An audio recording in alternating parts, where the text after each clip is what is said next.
Today was a good day. And you'll never in a million years hear me say that it's all beyond my control. My attitude creates the reality.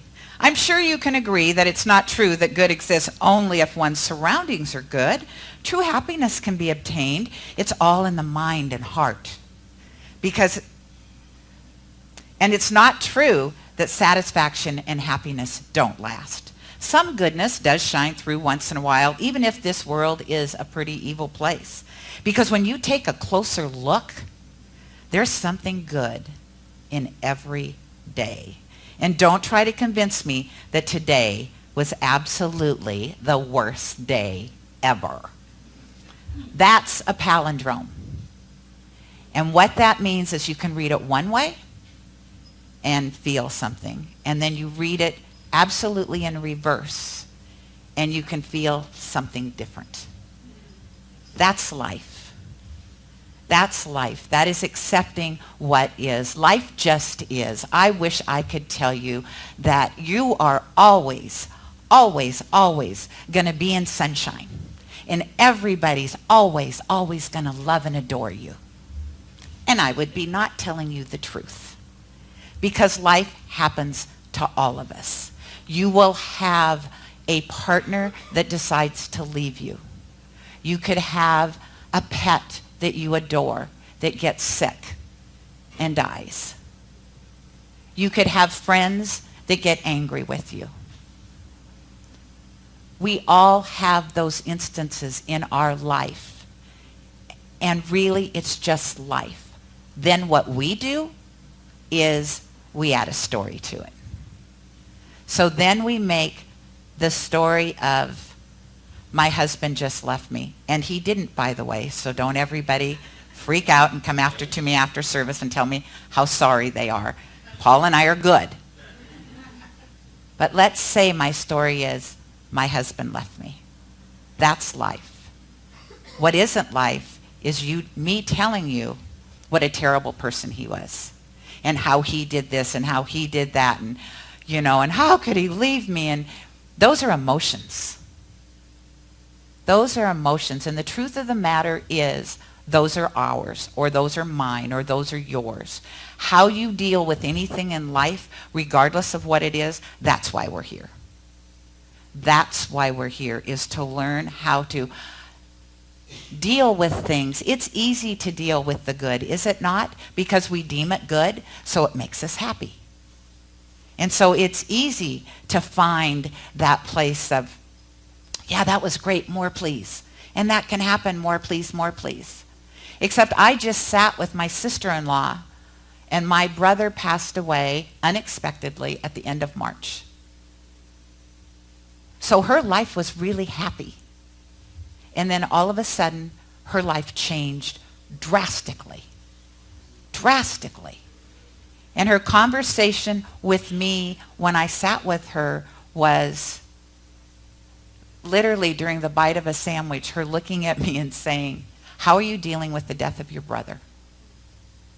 And I knew what she was asking me is, what do you believe in your faith about your brother not being here? And so I told her what I believed. As tears streamed down her face, and she said, "I'm not there yet." And I looked at her and I said, "Of course you're not. He was my brother."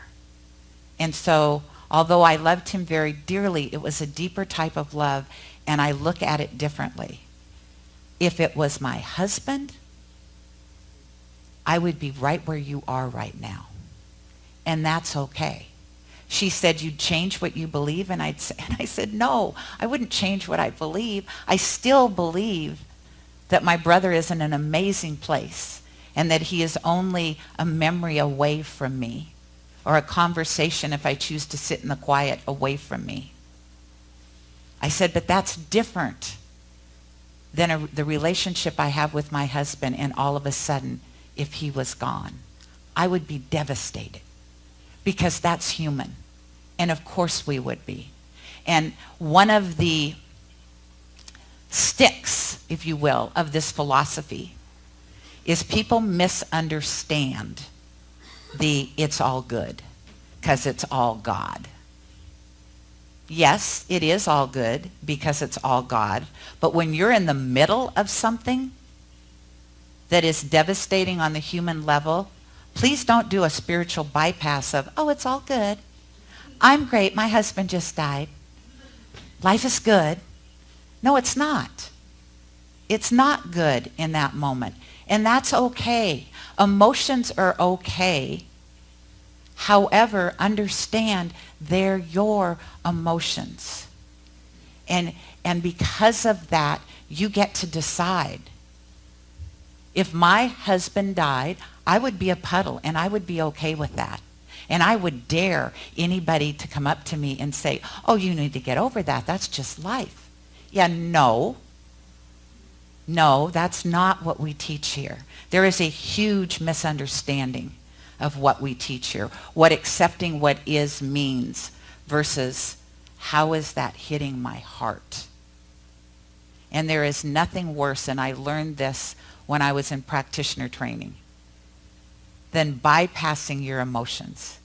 Because what Linnea Jardine taught me is, Gayle, if you don't deal with your emotions when they come up, she said it's like a little molehill. She said, have you ever seen a molehill? They just keep adding more dirt to the top of it. And she said, eventually, somebody's going to step on your toe and you're just going to lose it.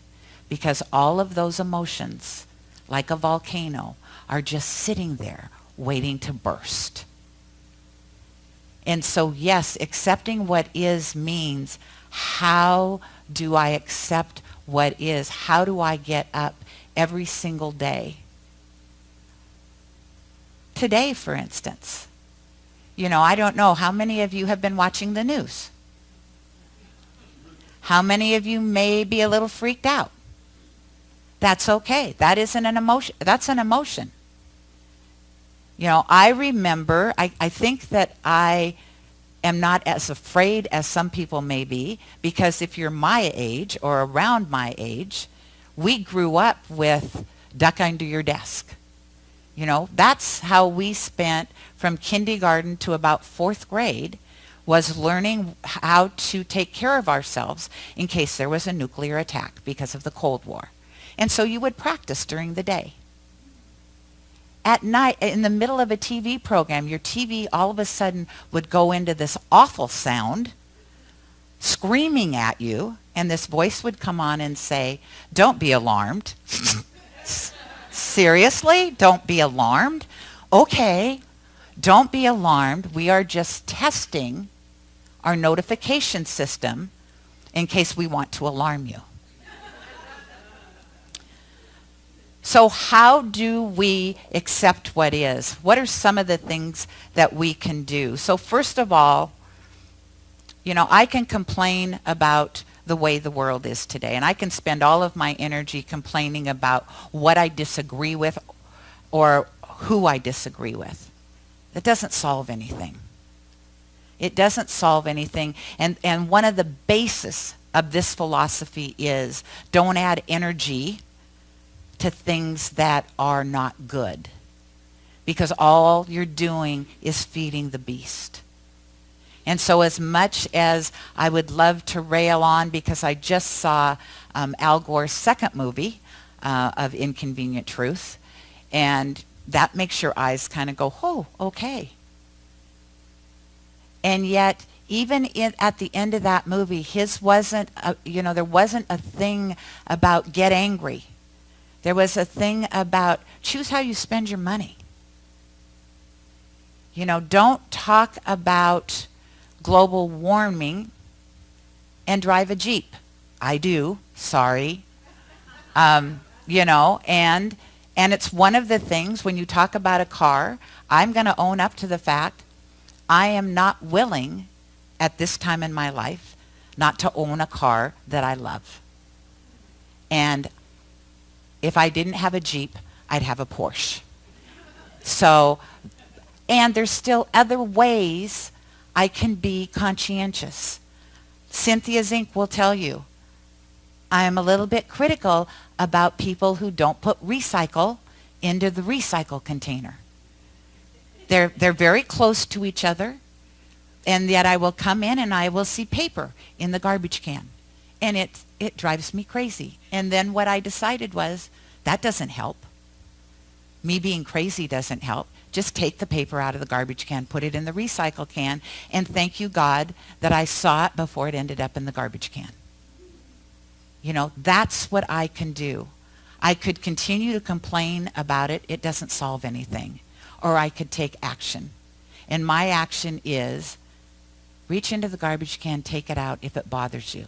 If it doesn't bother you, close the garbage can, throw it in the garbage, and you've just added to, to our problem with garbage. But my choice. Everything we complain about. You know, I remember, and this was not a religious experience or something that I learned in a philosophy class. I was in a sales class. And he drew a line down the center of the blackboard, and he was talking to a sales team, and he said, what can you control during a sales process? List it. And what can't you control? List that. And he said, don't focus on the things you can't control, because it will drive you crazy. And it takes you away from the focus of those things that you do have control over. So this morning when we circled up for our prayer, Makasha came, and I don't know if it was a poem or she was just inviting us to look as we walked into the building and to just like go, oh wow, look at that rhododendron. Oh, that's amazing that pine tree is starting to get pine cones on it. Isn't it wonderful the apple tree has little tiny apples on it? Look at the beauty. Remember in the middle of that poem it said, every day there is something good. There is something good in every single day. And sometimes when your life is not really good, you're going to have to look a little bit harder. And so maybe looking a little bit harder is to just look out a window and look at nature. You can't fault nature. It's gorgeous. I still, and I hope I don't lose it this time, I grew up here. And then I would move away and then I moved back. And then I would move away and then I would move back. And I'd always, when I'd move back, the first thing that would make me go, oh, this is gorgeous, is Mount Rainier. And then after a while, you forget. It's like, oh yeah, there's Mount Rainier. I don't want to forget this time. And I live in a place now that every time I drive home from here, when the mountain is out, so if you're not from here, that's what we say when we see the mountain. The mountain is out. We know it's always there. It's just sometimes we can see it, and other times October to about April, we don't see it. So the mountain is out. To remind myself is I come around that corner and down that hill, and there is that magnificent mountain. To just say, and this is literally what I say every time, oh my God, that is so beautiful. There are things in your life, maybe it's not Mount Rainier, there is something in your life that when you see it, every fiber in your being goes, oh my God. Look for that every day. Because I promise you, every day there is something, regardless of what's going on in the world, regardless of what's going on in your life, there is something that you can go, oh my God, that's amazing. That is amazing. And so it's to remember to practice letting go. You know, we say all the time as we end our prayers, I let go and I let God. And I think for a lot of people who have not done any studies here or who aren't practitioners or aren't really familiar with affirmative prayer, they probably think, let go, let God. Oh yeah, that's nice. What does that mean? What does that mean to let go? It's back to accepting what is. Letting go and letting God. Remember when we sang use me? It's surrender. And it's not a white flag surrender. It's not that I'm giving up my life. It is that to understand that if I truly believe, and I do, that there is something greater in the universe than me, then sometimes it's good just to go, I'm going to let go. I'm going to quit fussing about, I have an issue I think I shared last week with my former landlords. I finally just was like, I got to let that go. I just have to surrender because I've done everything I can do. And sometimes when you let go, not sometimes, all the time, when you let go, miracles happen. Because what you've done is you stopped fussing in your mind. And when you fuss in your mind, all you're doing is creating that juju energy that blocks people, places, and things from appearing in your life that want to bless you. And when you let go, it's like, oh, that feels good. Your whole body feels lighter. So how many of you have something in your life that you're absolutely certain you need to control? Absolutely. Absolutely certain. I have to do this. Nobody else is going to do this. I invite you to let it go. Even if you only do it for 24 hours, I invite you, every time it pops into your head, say, not today. Not today. I surrender. Not today. You can pick it up tomorrow. If it's a big issue, I promise you, you'll call it back in. We as humans do that. We are that powerful. Oh, yesterday was great. I didn't feel any emotion about that. But it's today, and I must control that. We're great at what we do. And to remember, Bill prayed about it. We sing about it. There is something within us that knows that it is connected to something far greater than we are. And when we surrender to that, I watched that in action yesterday. I said at the beginning of our service that the Board of Trustees met yesterday. And we were in this creation mode. And there were 5 of us. And so you'd think there would be a lot of, oh, no, that doesn't work. Oh, no, that doesn't work. Oh, we can't do that. And what it was like a freight train of creativity and just writing things down and then creating and going, that is it.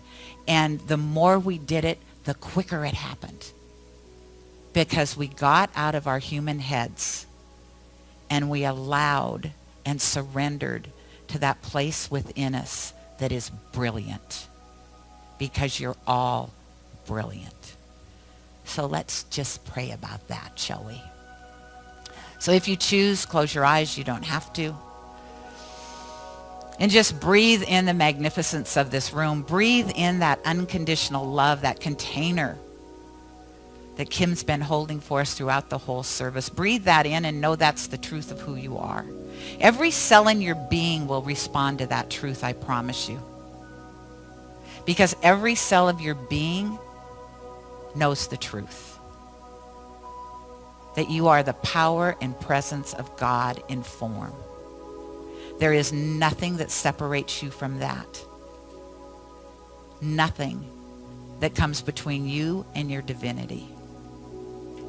And so I stand here and hold that truth for myself, for everybody in this room, and for people who aren't here, who are still looking for that place to call home. And so we swing open those doors of our mind, of our heart, and say, yes, use me. I surrender. That gift I was given, that breath, is the truth of who I am. That I always have been and I always will be and I am right here and right now. It's the truth of who you are. And yet in the busyness of our day, in life, we tend to forget. And we become very human. And our spirit just lets us do that. So let your spirit loose. It's there and it wants to play. It wants to be the best you ever. Get out of its way. Let it fly. And so knowing this is the truth of who we are, that God has implanted in and through and as each one of us, that we express at that level of freedom and knowingness when we truly surrender and let go and let God.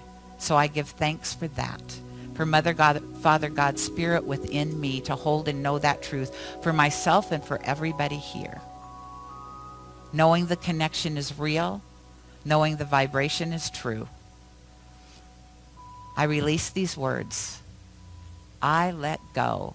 I let God. And together we say, and so it is.